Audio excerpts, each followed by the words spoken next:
여야가 대통령 기록물인 NLL 회의록을 열람 공개하기로 결정하면서 후속 조치 마련에 부심하고 있습니다.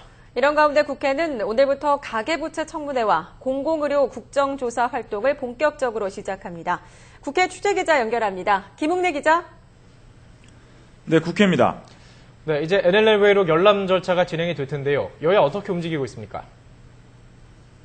네, 6월 임시국회 마지막 날이었던 어제 2007년 남북 정상회담 회의록 자료 제출 요구안이 가결됐습니다. 이에 따라 국회의장은 오늘 대통령 기록관에 자료 제출을 요청할 예정입니다. 대통령 기록관은 요청을 받은 날로부터 열흘 안에 국회에 자료를 제출하도록 돼 있습니다. 따라서 늦어도 오는 12일까지는 남북 정상회담 관련 자료가 국회에 도착할 것으로 보입니다. 이렇게 여야가 각각 당론으로 자료 제출 요구안을 통과시킨 이유는 NLL을 둘러싼 논란을 끝내기 위해서입니다.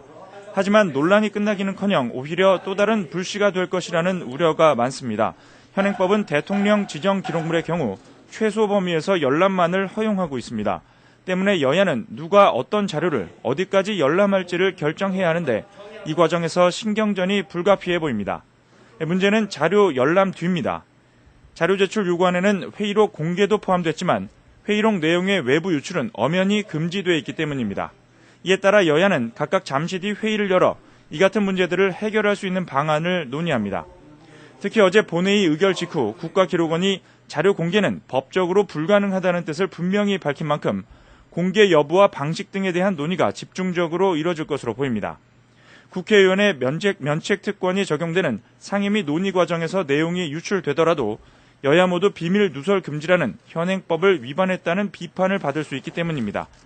여야는 또 열람 내용을 놓고 해석 차이가 계속되면 본래 취지와는 달리 논란이 커질 것에 대한 대응책도 마련할 예정입니다.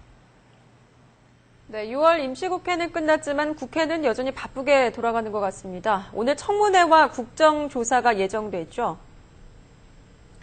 그렇습니다. 우선 오전 10시부터 가계부채 청문회가 열립니다. 국회 기획재정위원회가 진행하는 정책 청문회입니다.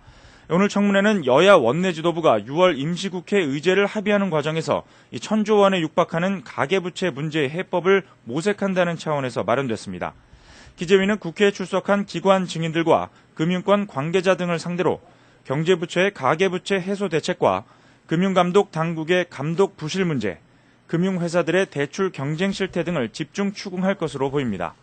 오늘 청문회에는 현호석 경제부총리와 신재윤 금융위원장, 서승환 국토부 장관 등 경제부처 수장들과 국민은행과 신한카드, 러시앤캐시 등 시중 금융회사 관계자들이 출석합니다.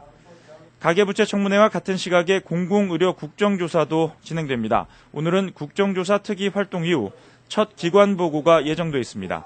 특위는 보건복지부로부터 진주의료원 폐업 사태와 공공의료 대책에 대한 보고를 받고 지난 1일 경상남도가 진주의료원 해산 조례 공포를 강행한 데 대한 복지부의 견해와 대법원 제소 여부 등을 집중 질의할 예정입니다. 특히 오늘 회의에서는 기관 보고와 출석을 거부하겠다고 밝힌 홍준표 경남지사에게 동행 명령을 내릴지 여부에 대한 논의도 이뤄질 것으로 보여서 특위 위원들 간의 공방이 예상됩니다. 지금까지 국회에서 YTN 김웅래입니다.